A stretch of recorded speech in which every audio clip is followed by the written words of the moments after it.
When you're in your mid-20s, you really only have three options. Get married, Get a master's. or run a marathon. Hi, I'm Francis, And I'm Brian, and welcome to this week's episode of the Zone 2 podcast. where we explore all there is to learn about the world of running.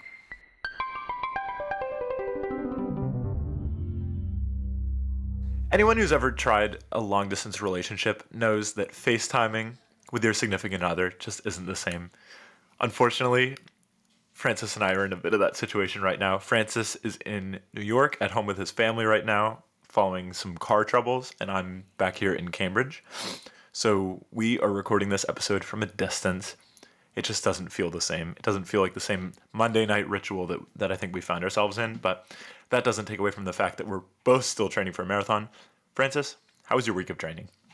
Yeah, I will say, traveling, not great for training.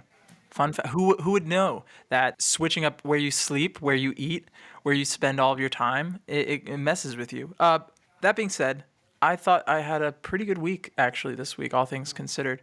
But I'll take you through it. So, started with Tuesday. Tuesday was a speed day for sure.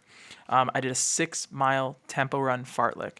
It was 2-mile warm-up, 6 miles at speed, 1 mile slower, 1 mile faster, slower, faster, slower, faster. Hit all my splits. Was really proud with it. Set a PR in my 10K, which was huge. Wow. During training, of all things, Wow. which I was very surprised about. And then basically just did my usual 8-ish miles of easy runs. I was supposed to do, a 8-mile run this past Saturday, but unfortunately had to cut it short after 6 miles due to some leg problem, which I know I've mentioned before. I feel like a broken record saying it over and over again, but it is not a stress fracture. I hung out with my sister, who's currently finishing up med school. I was hanging out with her and some of her friends. I pull out my x-rays, and immediately probably 6 orthopedic surgeons or 6 to-be orthopedic surgeons flock to me, and they say, "Hey, this guy's got x-rays." And they start looking at him, and they start telling me what's wrong, and they're like, it looks like an overuse injury. I'm not seeing anything wrong, but you'd have to get an MRI to find more. And I was like, okay, you know what? I've heard it from my PT, I've heard it from an actual orthopedic surgeon, and I've heard it now from 4 or 5 orthopedic surgeons to be that it is just shin splints and nothing more to worry about. So I feel, and I'm gonna knock on wood, this time it's real. At a real wood desk.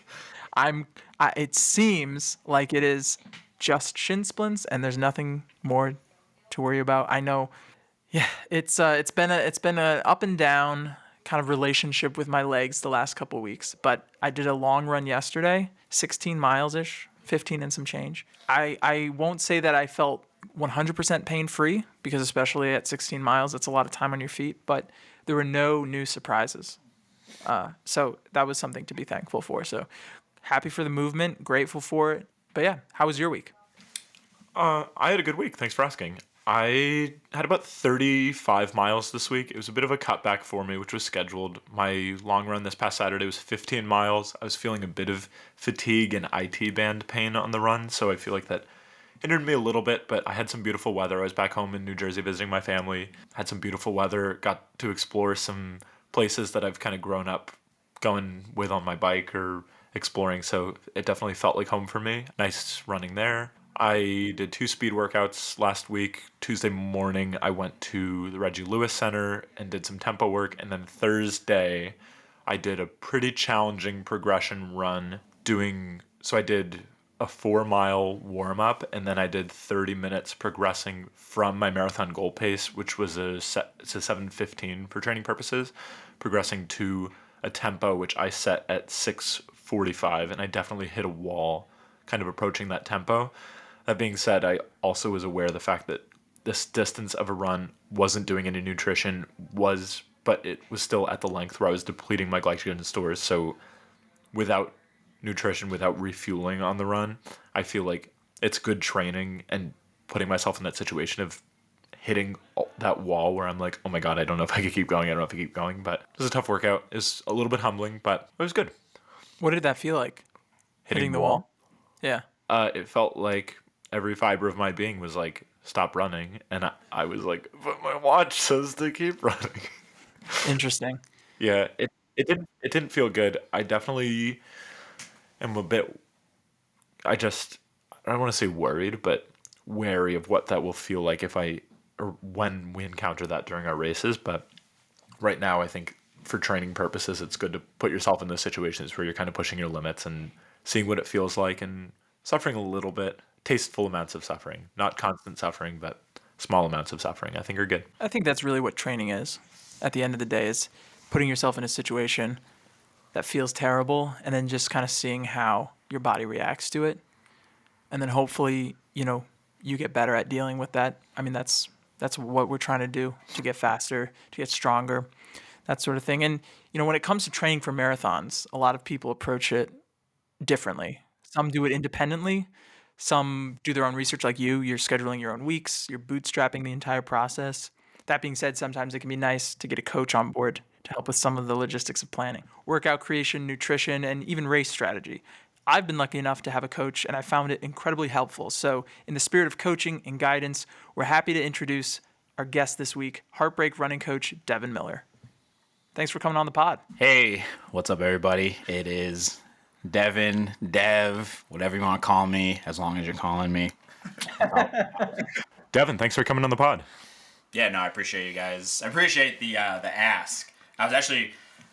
I do like talking about running, so this is nice to have a little avenue to yap a little bit, Yeah, if there's one thing runners like, it's talking about running, arguably more than running itself. So, Devin, on the spirit of just getting to know you a little bit more, you found running later in life. Sort of like Francis and I feel like we weren't like runners growing up, and it's been interesting kind of discovering it. So I was wondering if you could just tell us a little bit more about how you came to be a runner and how you find yourself running. Yeah, so I have been training Muay Thai for the last few years now.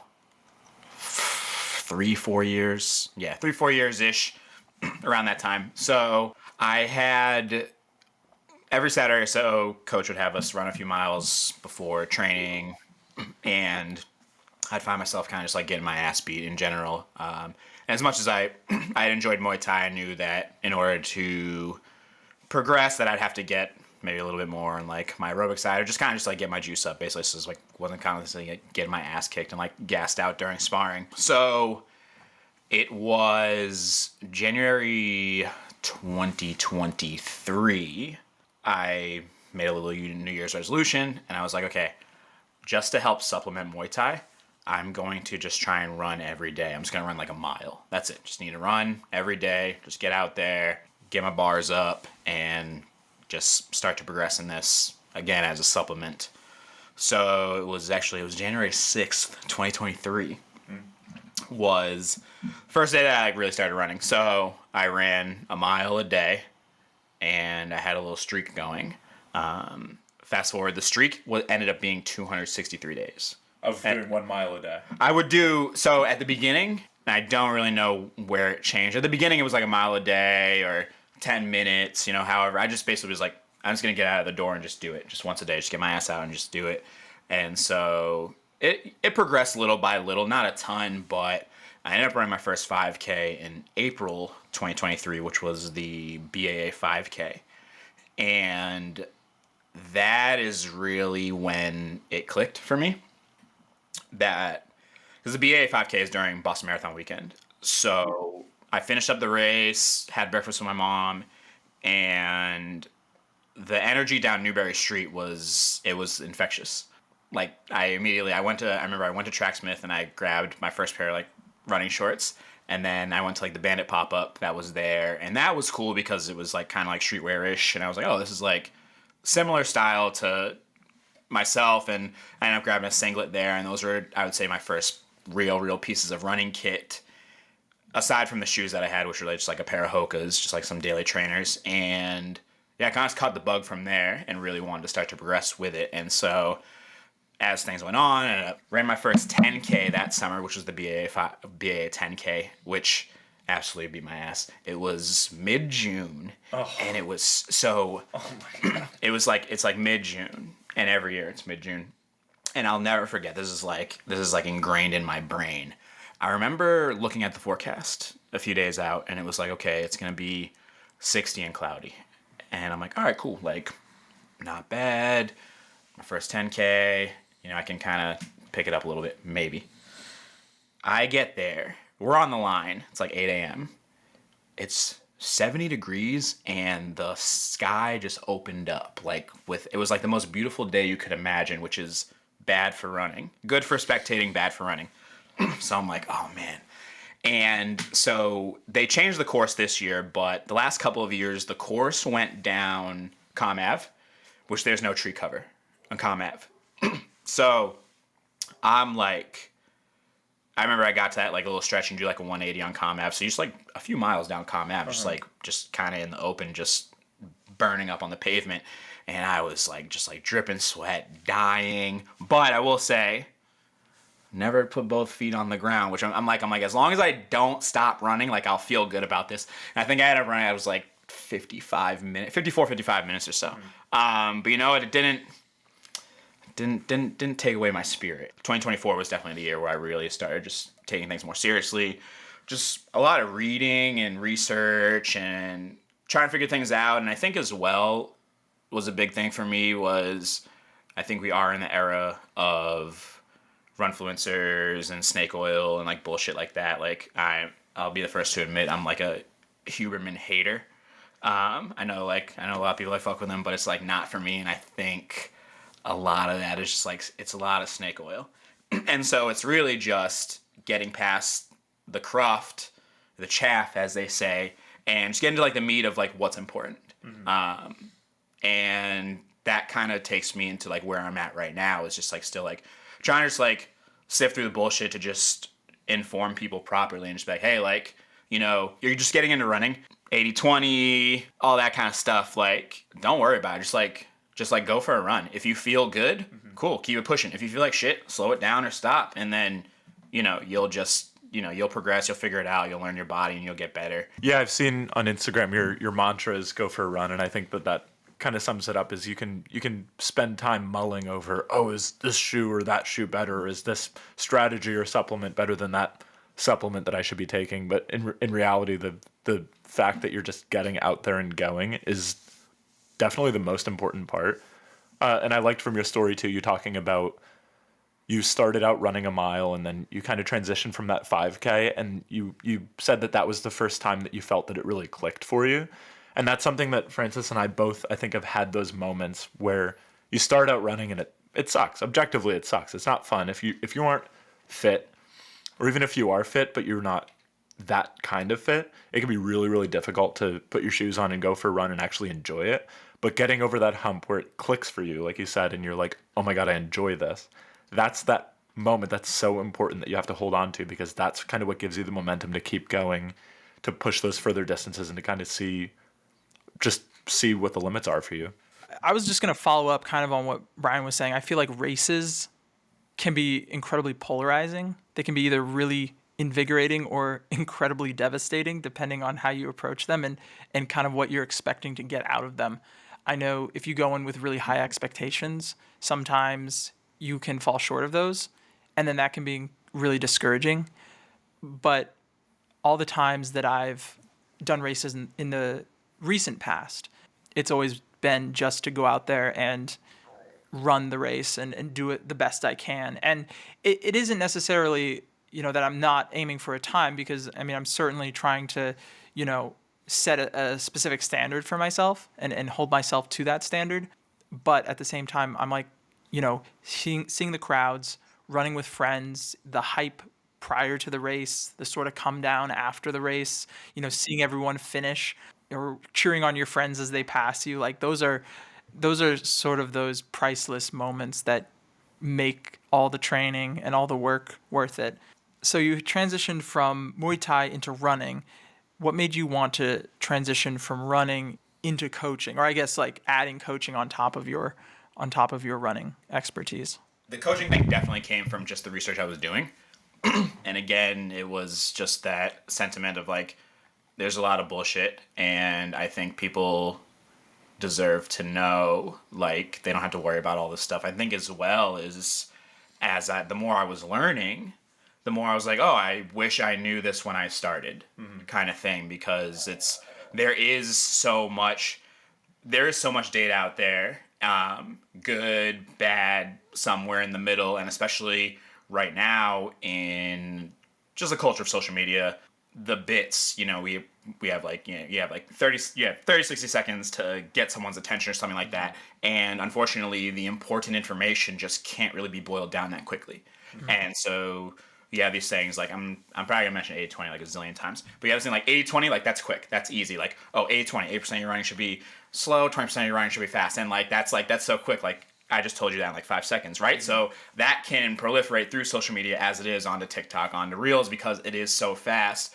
But there's a caveat to that. There's an asterisk. The people who actually need to run 80-20 are running 100 miles a week. Guess what? When you're starting out running, you're not running 100 miles a week. So you shouldn't be doing 80-20. Like, again, just run. Just run as much as you can, within reason, without injury, and you'll be fine. Like, you will see progression. If you want to like step it up a little bit, do like 70-30 or something like that. But again, like, yeah, if you're running 20 miles a week, 16 miles, you're only doing like 4 miles of speed work. It's like, no, it's like not really how it's gonna work. So, you can bring that up a little bit and also have fun with it. However you need to split it out. 'Cause yeah, it was like you were saying earlier, like it can be a grind. It can be, if you're not fit or if you're not used to it, like even running that first mile can be daunting. And so whichever way, like you can flip it, or I can get someone else to flip it, or like someone who's like getting into running, if I think of myself on the coaching side, someone who's like getting into running, just like, oh, like, what do you like about this? What do you hate about this? And granted, if you want to progress, there's some point where you're gonna have to eat shit. And that's just the nature of it. Like whether it's, a 20-mile long run is not very fun. Sure. Just, and especially like, dude, like I ran my 22 miler, took me 3 hours all by myself. That's not like super fun. I think there was like a fun moment of like, I did like, come up with the routing for it and whatnot. I was like, oh, cool. Like I ran through a couple of new places and that was nice. But like running 3 hours by yourself, dude, that's eating shit. And, because, not all of us can have, the elites have like their like little training buddies and whatnot. It's like, but some of us cannot be so fortunate. And so, yeah, just I think a lot of getting into coaching stuff was just like trying to just get people like good information and break it down in a way that people can understand. Like I don't have to why lactic acid is not actually the cause of why your muscles hurt or whatever. Like I don't need to go into that. I just need to kind of explain to them like this is what's happening, break it down real easy, and like this is why you should run X speed instead of Y speed and just things like that. And so just really just trying to be a guide for people who are getting into it. And because I love running, like I want to also introduce people into a way of like, obviously, like, there's these moments where you have to eat shit, but, like, I don't want you to hate running at the end, because what you'll see is people will really good example. People will get into running and they'll be like, oh, I want to run a marathon. Mm-hmm. And then they'll go through they'll have, like, a bad training cycle or whatever, and they'll, like, struggle through the marathon and, like, oh, they check that box off, but they don't ever want to run again because they hate it. And I'm like, I don't want anyone to, like, hate running, like, because running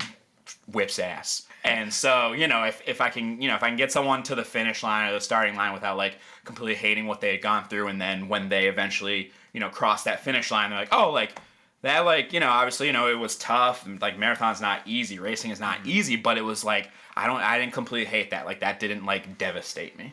And that's just like kind of where I come to it from.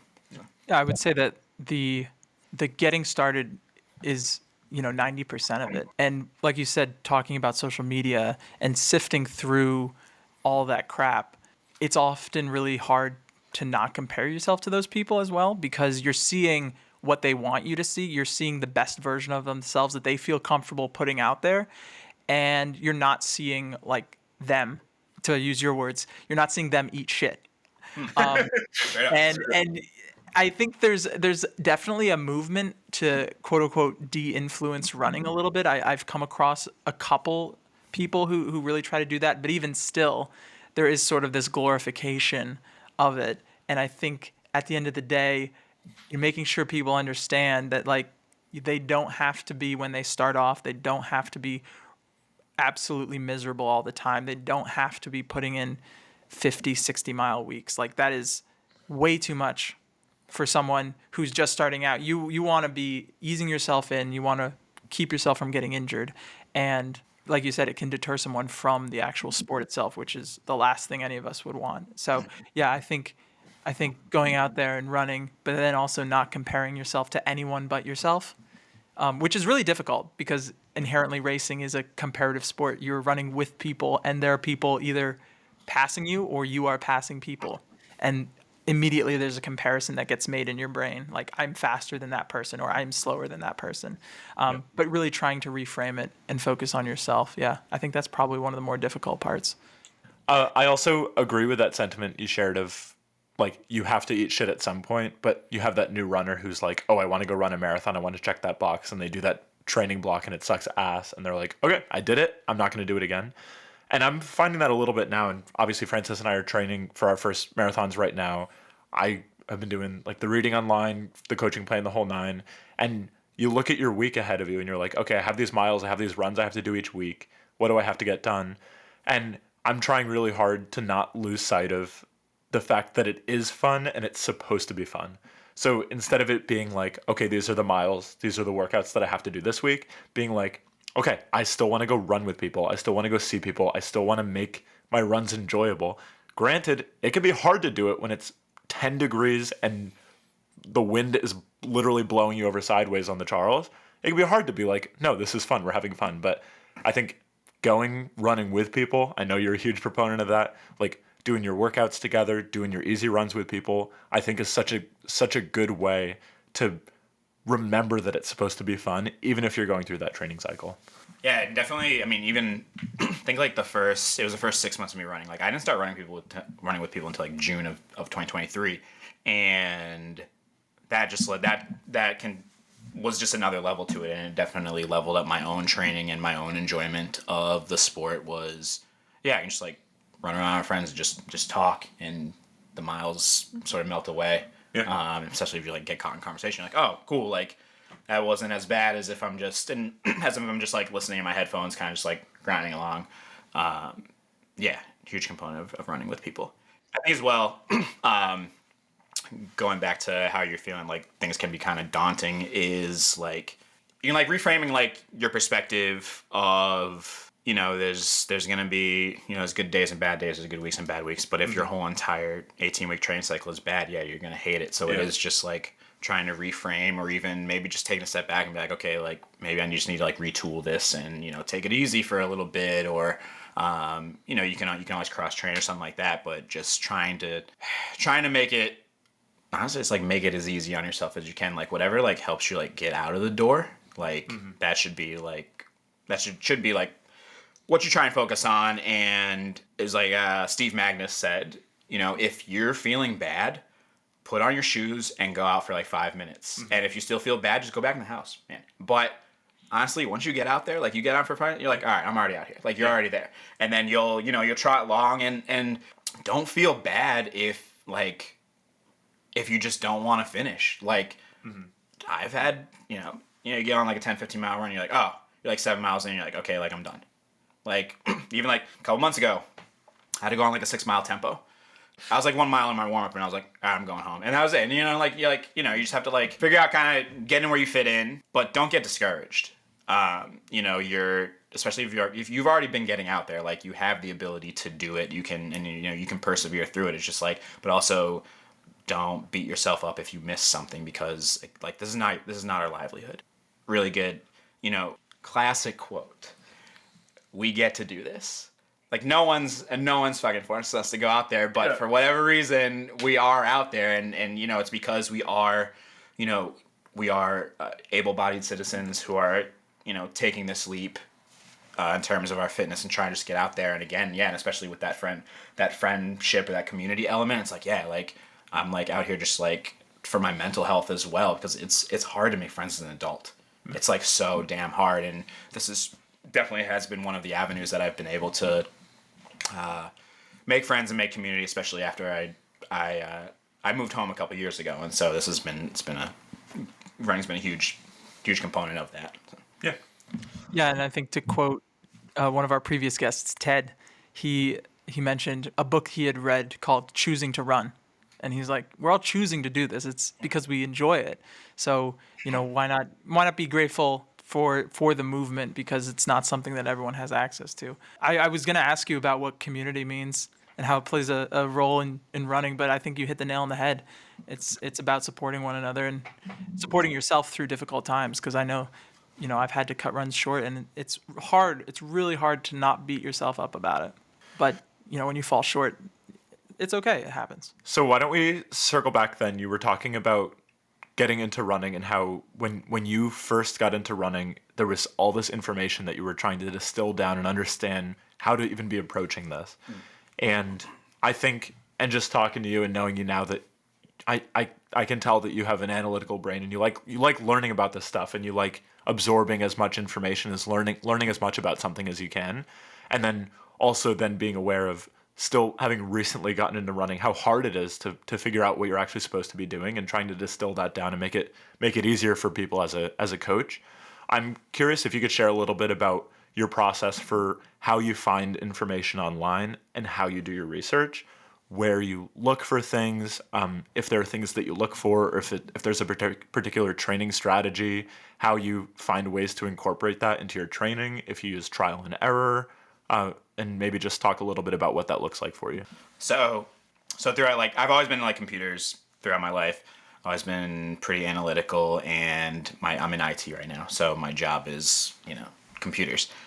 But I have always been very data oriented, and also I try not to waste time sometimes. When I'm getting into a hobby or something like that, especially, I try not to waste too much time. So maybe I may not waste time is the wrong phrasing, but I think I like to be as efficient as I can, and make sure that I'm doing the right things, and so that while I'm moving forward is not completely screwing up. Obviously, trial and error exists and whatnot, but try and avoid at least completely just messing things up. So when I was getting really, really serious into running, it was okay, what are the resources that I can find that can guide me to success, or at least put me on the right path to start doing this properly, training properly, and honestly just getting better.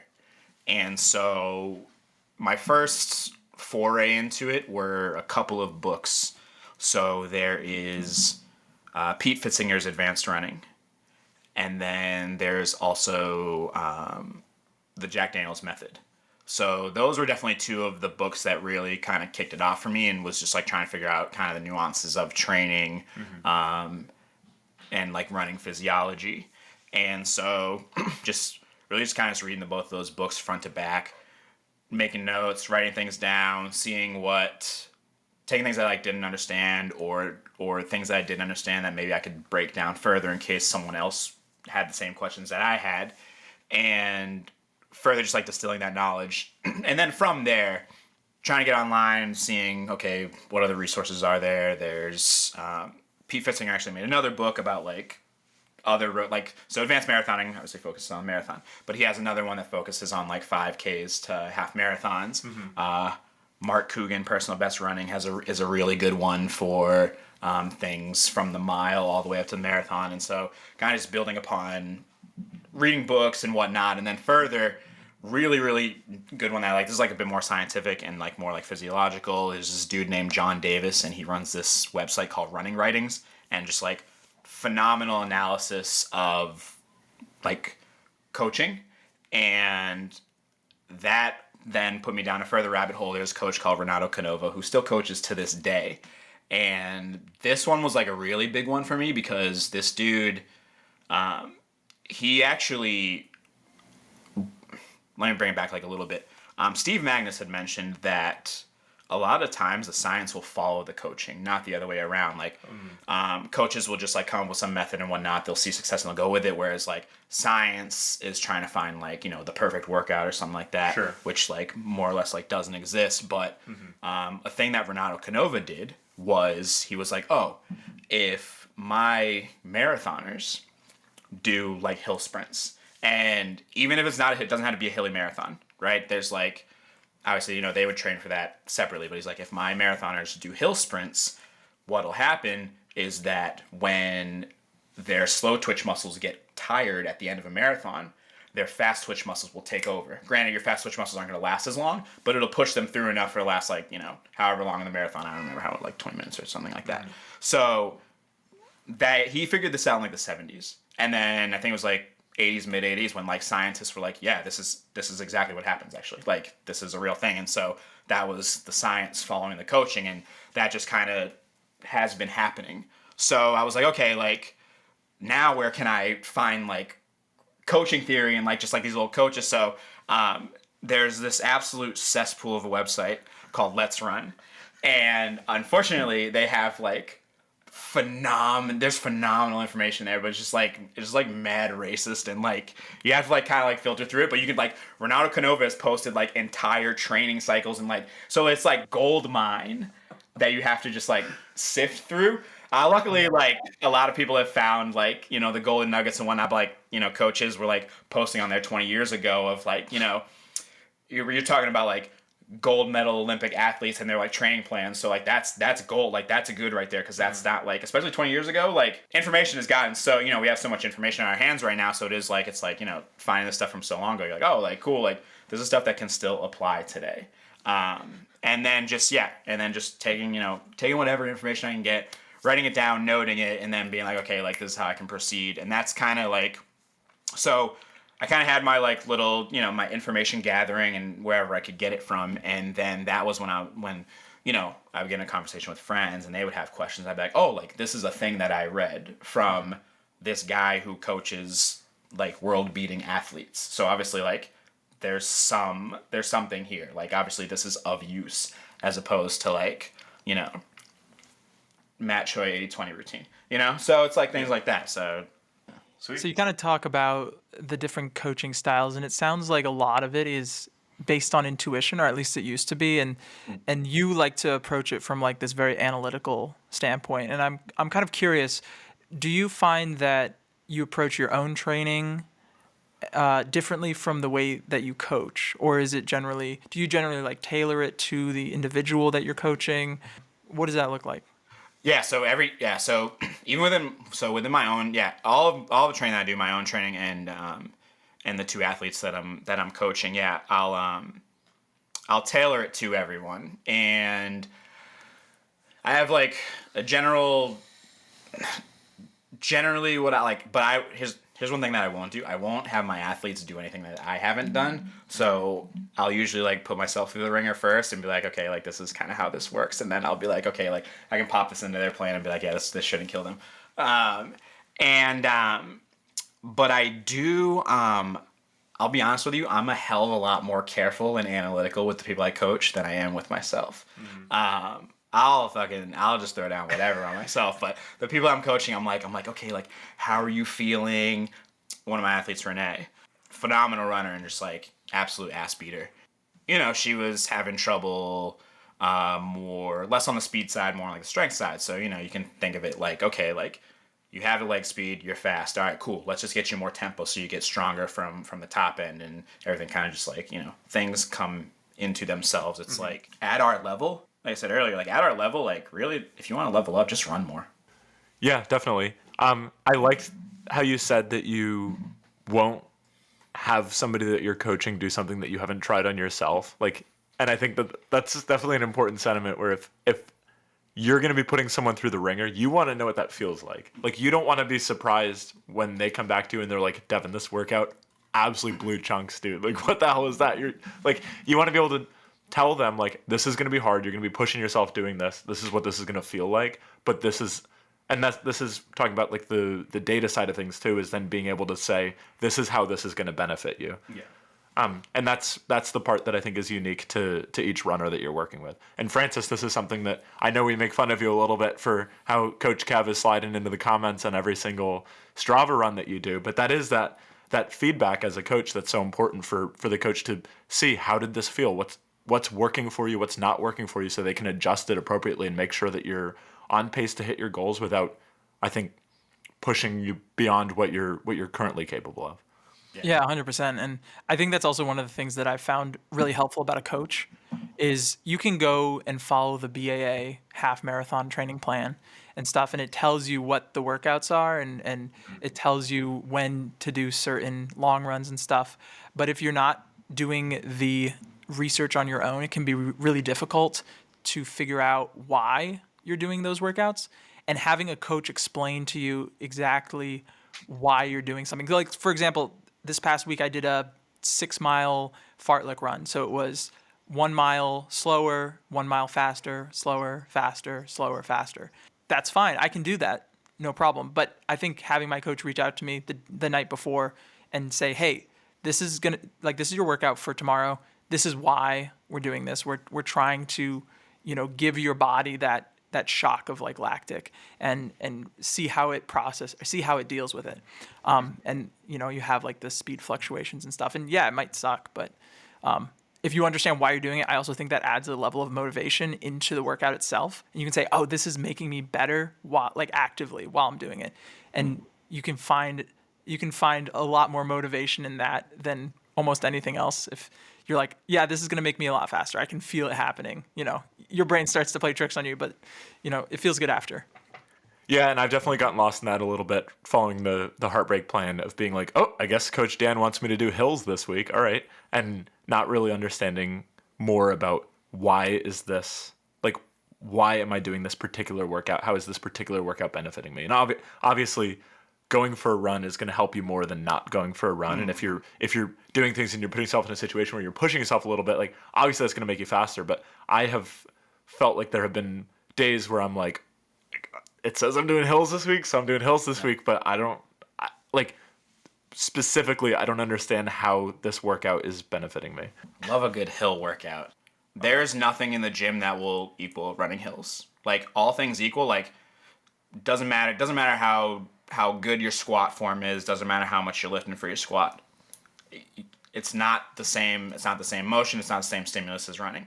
You want to be like a stronger runner, just run hills. Like, the hour you spend in the gym, run an extra hour in the week. But again, this isn't our livelihood. I personally, like, running is like really all I do for physical stuff.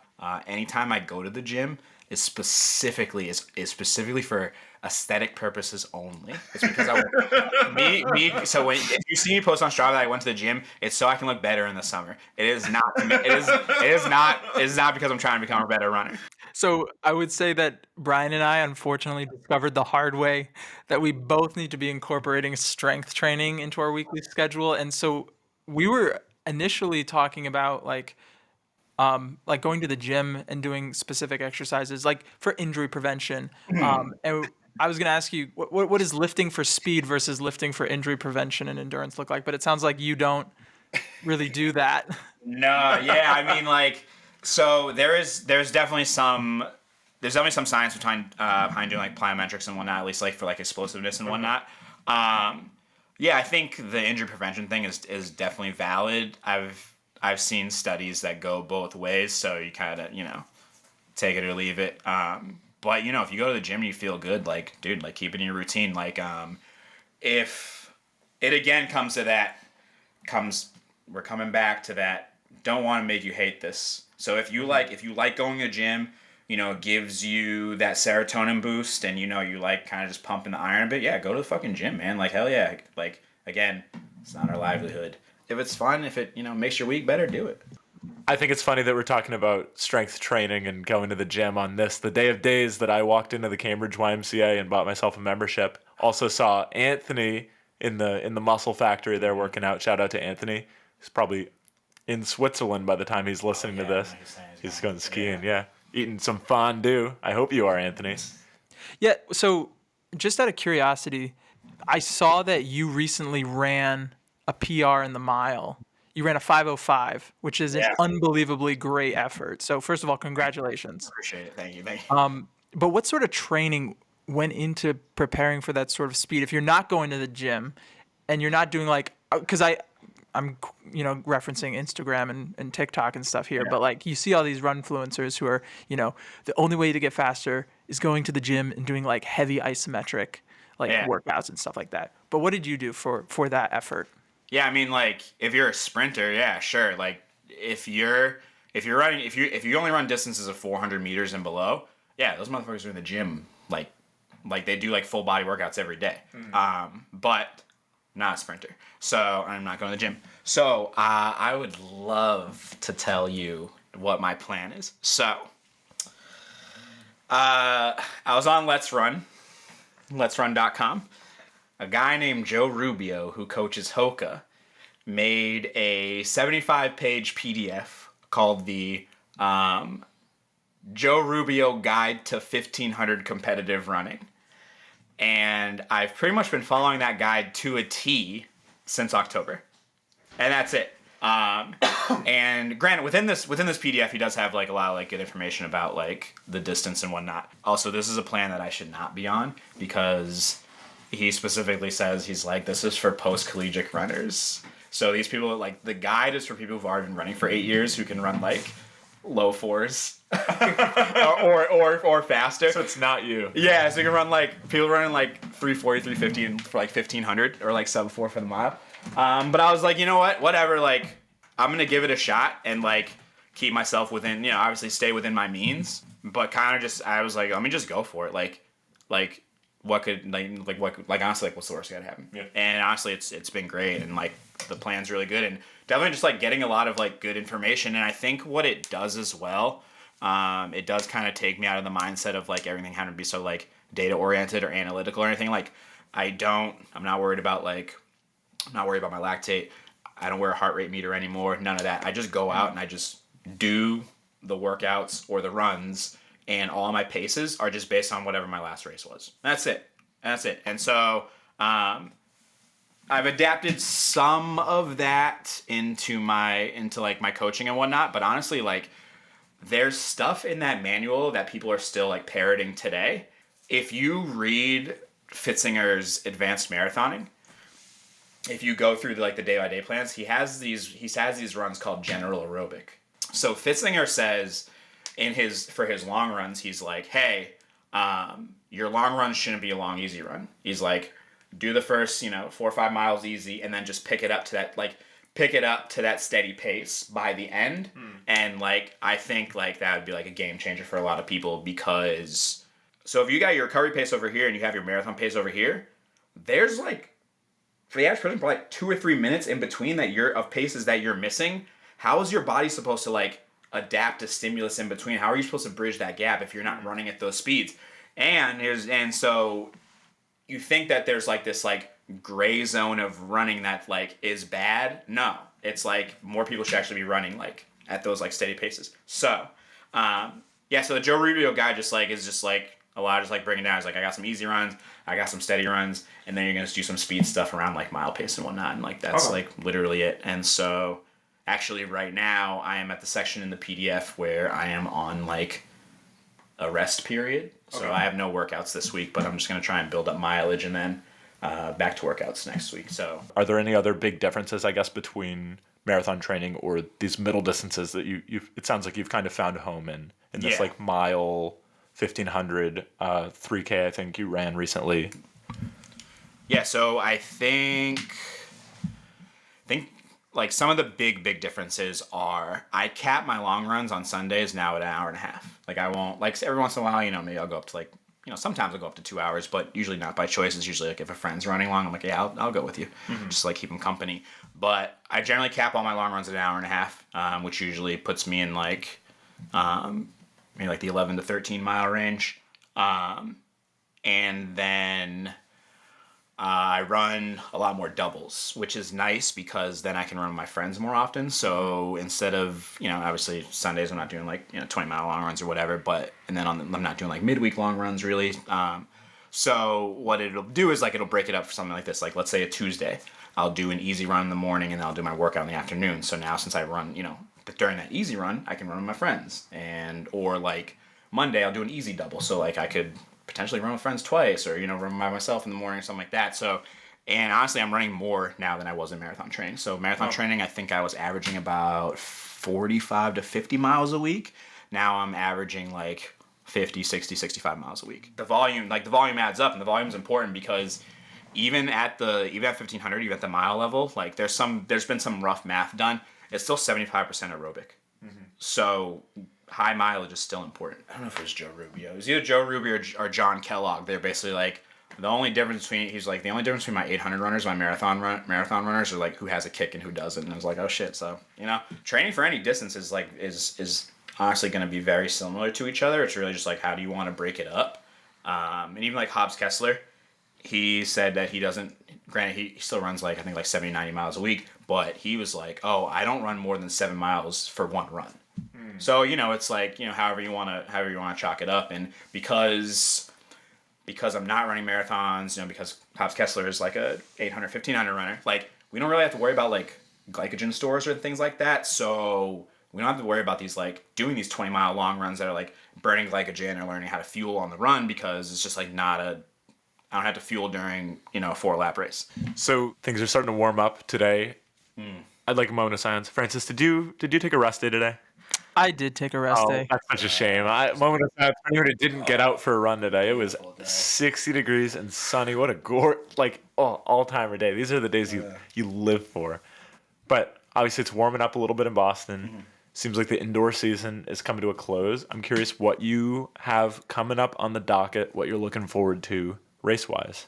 Yeah, so there's a race at MIT that the MIT Run Club is putting on. I think it's like Sunday, April 13th.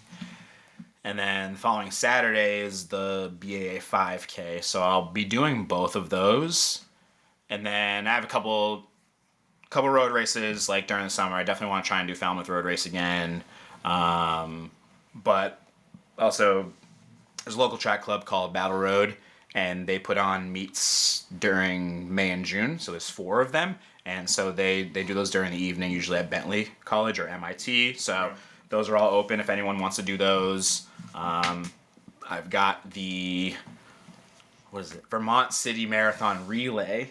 Oh, so Francis is running the Vermont. Yeah, I'm doing the marathon portion of it. So Devin's going to be one of those guys Francis was talking about who is only running half of the distance. That Actually, I'm not even that. I'm taking the 10K leg, so I'm only running. Oh my god! Yeah, I think you're so much faster. I think we have a team of 5.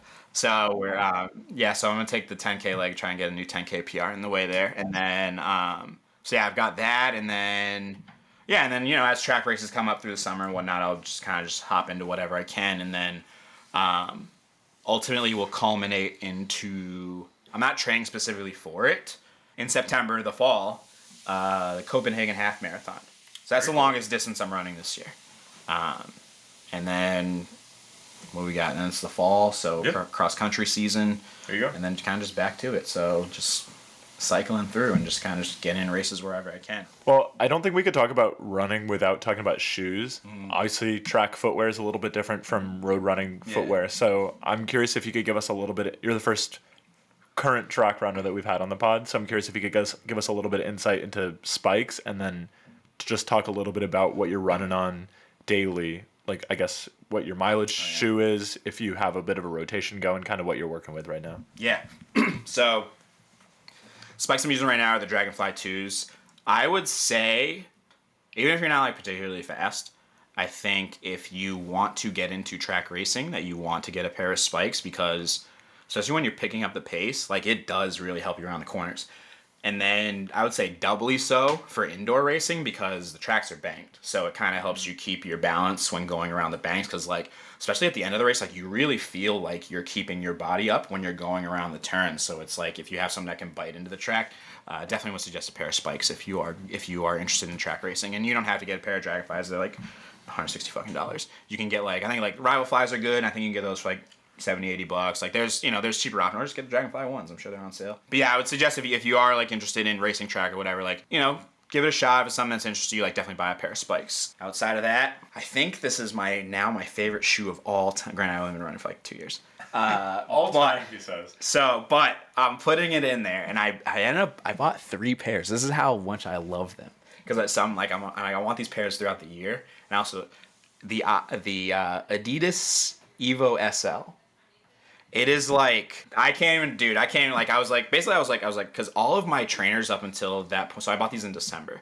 All my trainers up until that point were all plated. So I was like, okay, let me find something, because there's some research about like foot strength and whatnot. So I was like, let me find a non-plated trainer. I did like the Vomero 17s. I just think like aesthetically they weren't for me. So I was like, all right, let me pick up a pair of the Evo SLs. They're only like $150, which is like less than average at this point, like way less than average price. And I like fell in love with them immediately. And so this is the fastest. So I usually, no matter how the shoe feels, even if it still feels good, I'll try and dump my shoes at 500 miles.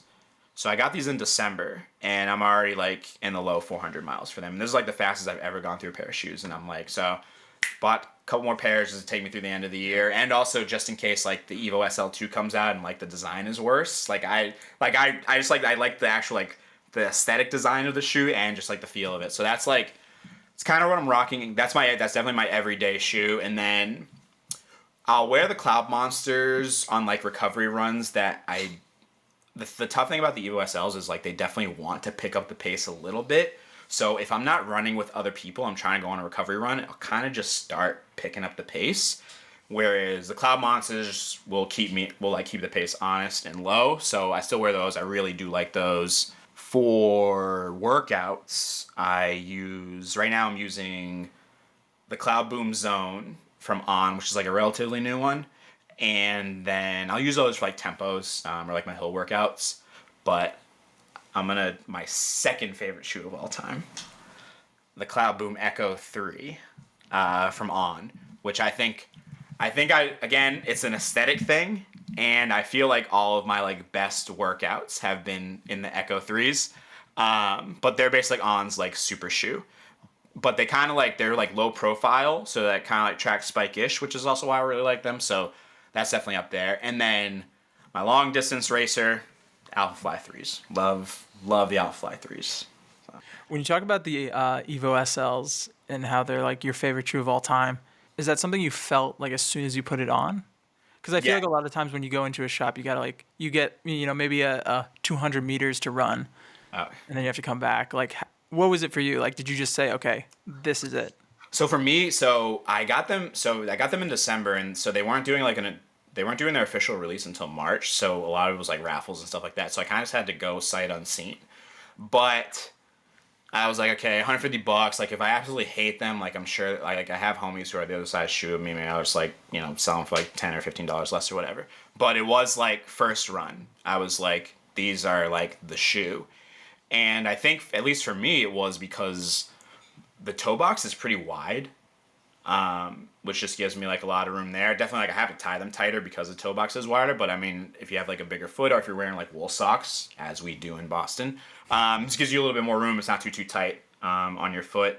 I had a homie who didn't like them, so obviously to each their own. But for me, like, everything about it just worked. And if I need to pick up the pace, I can. If I need to go a little slower, I can. I could probably take it on workouts, but I prefer to kind of keep it as like a daily trainer thing. I mean, Brian knows I swear up and down by the Endorphin Speed 4s. That's like, it's my kind of long run or my everyday / tempo shoe. But like, that's the one that I've found it works really well for me. But I will say I've also heard a lot of really good things about the Evo SL. Like, everyone that I've talked to has said something good. So yeah. There you go. Well, Devin, I think this is probably all we have time for today. Yeah. It has been an absolute pleasure talking anything and everything running with you. Oh, yeah. Always awesome hearing your thoughts, and I hope we get to have you back on the pod again real soon. Dude, I appreciate it. Yeah, this was sick, dude. Yeah, anytime I get to chop it up about running, I'll let loose. I will say I feel like this is starting to be my weekly therapy, where it's just like I get to sit and just talk about running, and no one's here to say, all right, that's enough. Yeah. Well, they are, but they're at home, and that's what's nice about the podcast being pre-recorded is we can't hear you when you say, all right, that's enough. I get it. I'm turning this thing off. Although we do see the stats. So if you start playing the episode and then you're like, all right, I've had it, and you stop playing it, we can see. Before we wrap up, do you have a fun fact for us, Francis? I do have a fun fact. So even though the cheetah is the fastest land animal with a top speed between 50 and 80 miles an hour, the actual fastest speed of any living being, unassisted, is a peregrine falcon, which during a dive can reach speeds of up to 245 miles an hour. And it wasn't even wearing alpha flies. I know. Someone get this bird a sponsorship. Thank you all for listening to the Zone 2 podcast. Don't forget to subscribe and follow us on Instagram at the Zone 2 podcast. You can catch new episodes every Wednesday streaming on Spotify and Apple Podcasts.